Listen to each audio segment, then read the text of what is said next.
ഇന്നത്തെ ക്ലാസ്സിലേക്ക് എല്ലാവർക്കും സ്വാഗതം. കഴിഞ്ഞ ക്ലാസ്സിൽ ഞാൻ ഓർഡിനറി മെഷീൻ്റെ കാര്യങ്ങളും പറഞ്ഞു. അതുപോലെ നമുക്ക് ആവശ്യമുള്ള സാധനങ്ങളെ പറ്റി സൂചി, ബോബിൻ കേസ് അങ്ങനെ അതിനെ പറ്റിയൊക്കെ പറഞ്ഞു. അപ്പോൾ ഇന്നത്തെ ക്ലാസ്സിൽ ഇപ്പോൾ ഈ ടൈപ്പ്, അതായത് ഈ ഫാഷൻ മേക്കർ എന്ന് പറയുന്ന ഈ ടൈപ്പ് മെഷീനെ പറ്റിയാണ്. ഇത് ഉഷൻ്റെ ജനോമി എന്ന് പറഞ്ഞ മെഷീനാണ്. ഇതിൻ്റെ ഏത് മോഡൽ എന്നൊക്കെ വേണമെങ്കിൽ ഡിസ്ക്രിപ്ഷനിൽ ഇടാം. പിന്നെ ഇത് ആമസോണിൽ നിന്ന് ഓൺലൈനായിട്ട് വാങ്ങിയതാണ്. അപ്പോൾ നമ്മൾ മെഷീൻ ഇപ്പോൾ ഷോപ്പിൽ പോയി വാങ്ങുന്നതാണെങ്കിലും ഓൺലൈൻ വാങ്ങുന്നതാണെങ്കിലും ഇപ്പോൾ ഷോപ്പിൽ നിന്ന് അവിടെ നിന്ന് തന്നെ കാണിച്ചു തരും. ഇപ്പോൾ ഓൺലൈനാണെങ്കിൽ അവരെ എല്ലാ ഏരിയയിലും അവരെ ടെക്നീഷ്യന്മാരുണ്ടാവും. അവർ വന്ന് വീട്ടിൽ വന്ന് കാണിച്ചു തരും, അതിൻ്റെ ഡെമോ കാണിച്ചു തരും എങ്ങനെയാണ് ചെയ്യേണ്ടതെന്നൊക്കെ. അപ്പോൾ ഞാൻ നേരത്തെ കഴിഞ്ഞ ക്ലാസ്സിൽ പറഞ്ഞു, നിങ്ങളത് വീഡിയോ എടുത്ത് സൂക്ഷിച്ച് വെക്കുക. അപ്പോൾ ഇതിൽ പിന്നെ ഞാൻ കാണിക്കുന്നത് ഇതിൽ സ്റ്റിച്ച് ലെങ്ത്ത് ഇതാണ്. ഈ 1 2 3 4 0 to 4 വരെ ഉണ്ട്. അപ്പോൾ അതിൽ ഏകദേശം ഒരു 3 ആണ് നമുക്കൊരു നോർമൽ സ്റ്റിച്ചിന് ആവശ്യമുള്ളത്. പിന്നെ നമ്മൾ ചില ഇപ്പം വലിയ ഇപ്പം ശരിക്കും അല്ലെങ്കിൽ ഒരു എന്തെങ്കിലും വള്ളി അടിക്കാനോ ഇപ്പോൾ നമുക്ക് പാൻറ്റിനൊക്കെ ഇടൂലേ വള്ളി ചരട്, അപ്പോൾ അതിനൊക്കെ ആണെങ്കിൽ 4ലൊക്കെ ഇടാം. അല്ലാതെ നോർമൽ സ്റ്റിച്ചിന് 3 ആണ് ഏറ്റവും നല്ലത്. പിന്നെ ഇത് അതിൻ്റെ റിവേഴ്സ് ബട്ടനാണ്. ഇത് റിവേഴ്സ് ബട്ടൺ എന്താണെന്ന് പറഞ്ഞാൽ നമ്മൾ സ്റ്റിച്ച് ചെയ്യുമ്പോൾ എപ്പോഴും അതിൻ്റെ സ്റ്റാർട്ടിങ്ങിലും പിന്നെ എൻഡിലും ഒരു ലോക്ക് ഇടുന്ന പോലെ ഇടണം. അത് ഞാൻ സ്റ്റിച്ച് ചെയ്യുമ്പോൾ വിശദമായി പറഞ്ഞുതരാം. അപ്പോൾ അതിന് നമ്മൾ സാധാരണ ചെയ്യൽ ഇതിൻ്റെ ഈ ഫൂട്ടർ പൊക്കുന്ന ഈ ഹാൻഡിൽ പിടിച്ചിട്ട് ഒന്ന് പൊക്കിയിട്ട് ജസ്റ്റ് ഒന്ന് തുണി ഇങ്ങനെ നീക്കി കൊടുക്കലാണ്. പക്ഷെ അതിന് പകരം ഇപ്പോഴത്തെ പുതിയ മോഡലിന് ഇങ്ങനത്തെ പുതിയ പറഞ്ഞാൽ ഈ ടൈപ്പ് മെഷീനിൽ ഇങ്ങനെ ഒരു റിവേഴ്സ് ബട്ടൺ ഉണ്ടാവും. അപ്പോൾ അതൊന്ന് പ്രസ് ചെയ്ത് പിടിച്ചാൽ സ്റ്റിച്ച് ബാക്കിലോട്ട് പോകും. അപ്പോൾ അങ്ങനെ വീണ്ടും വിട്ടാൽ അത് ഫ്രണ്ടിലേക്ക് വന്ന് അതൊന്ന് ലോക്കായിക്കോളും.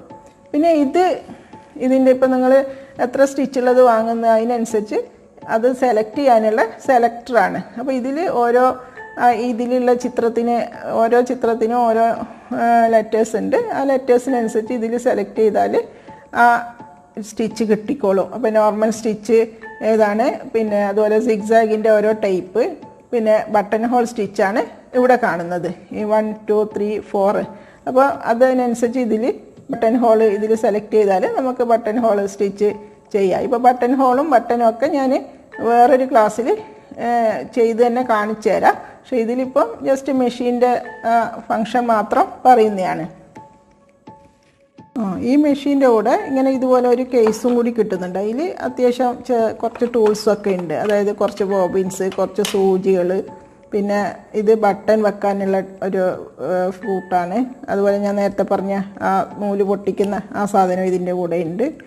പിന്നെ ഇത് റോളിങ് ഫൂട്ടാണ്. നമ്മൾ തുണിയിൽ ഇങ്ങനെ റോൾ ചെയ്ത് ഇപ്പോൾ നമ്മളെ ഷോളിൻ്റെ ഒക്കെ സൈഡൊക്കെ അടിച്ചിട്ടുണ്ടാവില്ല, ഇങ്ങനെ റോൾ ചെയ്ത് ചുരുട്ടിയ പോലെ, അതിനുള്ള ഫൂട്ടാണ്. പിന്നെ സിബ് വെക്കാനുള്ള ഫൂട്ടാണ്. ഇതൊക്കെ ചെയ്യേണ്ട വിധം ഞാൻ വേറൊരു ക്ലാസ്സിൽ ഇൻഷാ അല്ലാഹ് കാണിച്ചു തരുന്നതാണ്. ഓരോന്നും ചെയ്തിട്ട് തന്നെ ബട്ടനും റോളിങ്ങും സിബും ഒക്കെ കാണിച്ചു തരുന്നതാണ്. അപ്പോൾ ഇതിൽ അതിനെപ്പറ്റി ജസ്റ്റ് പറയുന്നേ ഉള്ളൂ. പിന്നെ ഈ സാധനം എംബ്രോയിഡറി ചെയ്യുമ്പോൾ ഉപയോഗിക്കാനുള്ളതാണ്, അല്ലാതെ സാധാ സ്റ്റിച്ചിന് ഇത് ആവശ്യമില്ല. പിന്നെ കുറച്ച് ബോബിൻസും സൂചി അങ്ങനെ സാധനങ്ങളൊക്കെ കിട്ടും. പിന്നെ ചില മെഷീനിൽ ഡബിൾ സൂചി കിട്ടാറുണ്ട്. ഡബിൾ സൂചിൻ്റെ ഉപയോഗം എന്താണെന്ന് ഞാൻ പിന്നീട് പറഞ്ഞുതരാം, വേറൊരു ക്ലാസ്സിൽ ഇൻഷാ അല്ലാഹ് പറഞ്ഞുതരാം. ഇതൊക്കെ പറയുമ്പോൾ തന്നെ അതും പറഞ്ഞുതരാം. പിന്നെ ഈ സ്റ്റിച്ച് ലെങ്ത്തിൽ ഇവിടെ ഒരു SS എന്ന് കാണും. അപ്പോൾ അതെന്താണെന്ന് പറഞ്ഞാൽ അതിലേക്ക് സെലക്ട് ചെയ്ത് വെച്ചിട്ട് പിന്നെ ഇതിലുള്ള ഇതും ഈ സെലക്ടറിലും സെലക്ട് ചെയ്താൽ ഈ താഴത്തെ ABC കാണുന്നുണ്ടല്ലോ, ഇത് കിട്ടാൻ ഉള്ളതാണ്. അതായത് ഈ മീതത്തതിൽ ഇതിൽ തന്നെ കിട്ടും. പക്ഷേ താഴത്തത് ഈ SSലേക്ക് വെച്ചു കൊടുത്താൽ മാത്രമേ കിട്ടുള്ളൂ. പിന്നെ ഇവിടെ ഒരു സാധനമുണ്ട്, ഇങ്ങനെ നമുക്ക് നീക്കിയാൽ നീങ്ങി പോകുന്ന സാധനം. ഇതിന് ടെൻഷൻ എന്ന് പറയില്ല. അതായത് ഈ സ്റ്റിച്ചിൻ്റെ ടൈറ്റും ലൂസും ആക്കുന്ന സാധനമാണിത്. അപ്പോൾ ഇതിൽ കറക്റ്റ് ഇല്ലെങ്കിൽ സ്റ്റിച്ചിന് ഒരു ഫിനിഷിങ് ഇല്ലാതെ പോലെ ലൂസായി നിൽക്കും. അത് ചില സന്ദർഭത്തിൽ നമുക്ക് അങ്ങനെ ആക്കേണ്ടി വരും. പക്ഷേ ഈ സാധാ സ്റ്റിച്ചിന് ഈ 3 4 5 ചിലതിൽ ഇങ്ങനെ ലൈൻ ഇട്ടിട്ട് തന്നെ ഉണ്ടാവും, ചെറിയൊരു ഡാഷ് ഇട്ട് കൊടുത്തിട്ട് 3 4 5 എന്നോ അങ്ങനെ. അപ്പോൾ നിങ്ങൾ ഇതിൻ്റെ കാറ്റലോഗ് നോക്കിയിട്ടൊന്ന് നന്നായി പഠിക്കുക, പുതിയ മെഷീനൊക്കെ ആണെങ്കിൽ. അപ്പോൾ ഇതിൻ്റെയൊക്കെ ശരിക്കുള്ളൊരു ഇത് മനസ്സിലാക്കിയിട്ട്. അപ്പോൾ ഒരു 3, 4, 5 ഒരു സാധാരണ ഇതിൻ്റെ ഒരു നോർമൽ ഇതിൽ നിൽക്കുക. ഇനി ഈ ടൈപ്പ് മെഷീനിൽ ഓർഡിനറി മെഷീനിൽ പിന്നെ ബോബിൻ നിറക്കേണ്ടത് കഴിഞ്ഞ ക്ലാസ്സിൽ കാണിച്ചു. അപ്പോൾ ഈ ടൈപ്പിൽ ഇനി ബോബിൻ നിറക്കേണ്ടത് എങ്ങനെയാണെന്നുള്ളത് ഇപ്പം ഇതിൽ നൂല് ഇട്ട് വെക്കാം. പിന്നെ ഇവിടെ ഒരു ചെറിയൊരു സാധനമുണ്ട്, അതിലിങ്ങനെ ഒന്ന് കണക്ട് ചെയ്യാം. പിന്നെ ബോബിനിൽ ജസ്റ്റ് ഒന്ന് ഒരു 2-3 ചുറ്റുക, എന്നിട്ട് ഇതിൽ വെച്ച് കൊടുക്കുക. അപ്പോൾ ഇങ്ങനെയാണ് നൂല് ഇങ്ങനെയാണ് വരേണ്ടത്, അല്ലാതെ ഇങ്ങനെയല്ല, അത് ശ്രദ്ധിക്കുക. എന്നിട്ട് ഇത് വെച്ച് കൊടുക്കുക. എന്നിട്ട് ജസ്റ്റ് ഒന്ന് ഇങ്ങോട്ടൊന്ന് പ്രസ് ചെയ്ത് കൊടുക്കുക. എന്നിട്ട് നമ്മൾ ചവിട്ടിയാൽ അത് തനിയെ ചുറ്റിക്കോളും. ഇതൊക്കെ ഞാൻ സ്റ്റിച്ച് ചെയ്യുമ്പോൾ ഈ ചുറ്റിയിട്ട് തന്നെ കാണിച്ചു തരാം. ഈ ടൈപ്പ് മെഷീനിൽ നൂല് കോർക്കുന്നത് എങ്ങനെയെന്ന് ജസ്റ്റ് ഒന്ന് പറഞ്ഞുതരാം. അപ്പോൾ ഇതിൽ ഇങ്ങനത്തെ ഈ പുതിയ ടൈപ്പ് മെഷീനിലൊക്കെ ഇങ്ങനെ എയറോ ഇട്ടിട്ട് നമ്പർ ഇട്ടിട്ടുണ്ടാവും. പിന്നെ അതിൻ്റെ കാറ്റലോഗിലും ഉണ്ടാവും അത് ശരിക്കും എയറോ ഇട്ട് പിന്നെ അതിൻ്റെ ചിത്രം ഉണ്ടാവും. അപ്പോൾ എന്നാലും ജസ്റ്റ് ഒന്ന് പറഞ്ഞുതരാം. അപ്പോൾ ഇതിലൂടെ ഇങ്ങനെ ഇതിപ്പോൾ 1 ഇങ്ങനെ കയറ്റി, പിന്നെ ഇതിൻ്റെ ഒരു ഗ്യാപ്പ് ഉണ്ടല്ലോ, ഇതിലൂടെ വന്ന് പിന്നെ ഇത് മുകളിലോട്ടെടുത്ത്, പിന്നെ ഇവിടെ ഈ സാധനമുണ്ട്, ഇതിങ്ങനെ ചിലപ്പോൾ താഴെ ആയിരിക്കും ഉണ്ടാവില്ല. അപ്പോൾ ഇതൊന്ന് കറക്കിയാൽ ഇത് പൊങ്ങി വരും. എന്നിട്ട് ഇതിലൂടെ ഇങ്ങനെ കൊളുത്തി കൊടുക്കുക. എന്നിട്ട് വീണ്ടും താഴോട്ട് വന്ന് ഈ താഴെ ഒരു കൊളുത്തുണ്ട്, അതിലൊന്ന് കൊളുത്താം. എന്നിട്ട് സൂചിയിൽ കോർത്ത് കൊടുത്താൽ മതി. അത് ഞാൻ നേരത്തെ പറഞ്ഞല്ലോ, ഈ ടൈപ്പ് മെഷീനിൽ ഫ്രണ്ടിൽ നിന്ന് ബാക്കിലോട്ടാണ് സൂചി കോർക്കേണ്ടത്. പക്ഷേ മറ്റേ സാധാ മെഷീനിൽ, അതായത് ഓർഡിനറി മെഷീനിൽ സൈഡിൽ നിന്നാണ് മറ്റേ സൈഡിലേക്ക് കോർക്കേണ്ടത്.